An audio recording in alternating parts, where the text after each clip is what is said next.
पुओ झीर जन्मदिन पालन को जेते गुरुत्व दौरान पिता माता श्राद्ध वार्षिक अर्थात पूजा पूजा परंपरा को सेतिकी गुरुत्व देउना मुझे बुल्लू बाबू को पचारे जे दीर्घ 17 वर्ष धरिकी आपण श्राद्ध वार्षिक पालन कर महासमारोह पालन कर गोटे निश्चित भाव ये पालन किंतु मोर पिता समाज जो प्रकार अवदान योगदान देते समाज व्यक्ति विशेष मैंने चाहते ये पूज्य पूजा परंपरा अक्षुण्ण रहो सबुठ बड़ कथा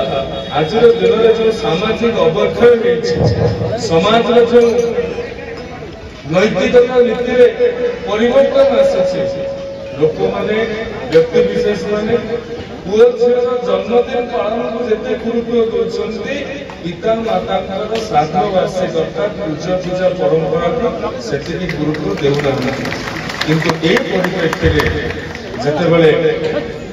ये समुदाय भागवत पात्र सुयोग्य संतान माने आपण माने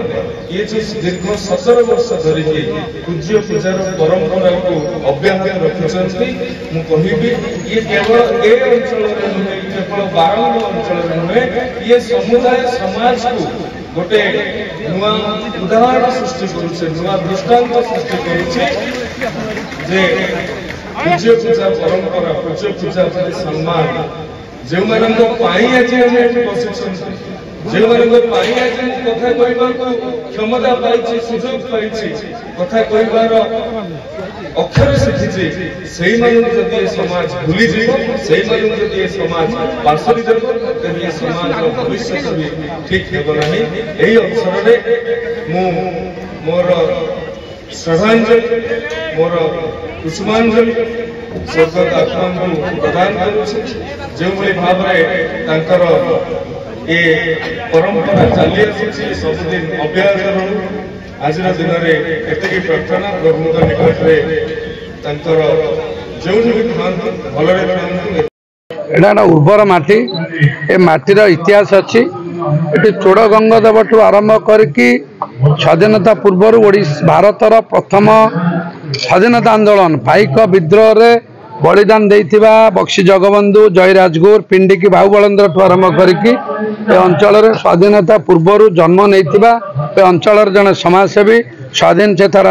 नागरिक स्वर्गत भागवत पात्र पर्यंत एमानकर उपस्थित एमानकर अंचल जन्म नेबा ए अंचल प्रति एक गर्व और गौरवर कथा विशेषकर तांकर सुपुत्र माने एवं अंचल सामाजिक कर्मी से अनुष्ठान को 17 वर्ष है बंचाई रखे मुझे धन्यवाद और कृतज्ञता ज्ञापन करुच्ची एभली अनुष्ठान खाली भागवत पात्र नुह सारा अंचल जन्म नहीं सबू जोगजमाकर हो आगामी दिन में नुआ पीढ़ी माने पुराणा पीढ़ी रे जन्म नहीं सामाजिक व्यक्तित्व मानकर प्रभावशाली व्यक्तित्व मानकर अनुभूति अनुसरण करंतु मोर एटा तांको प्रति आज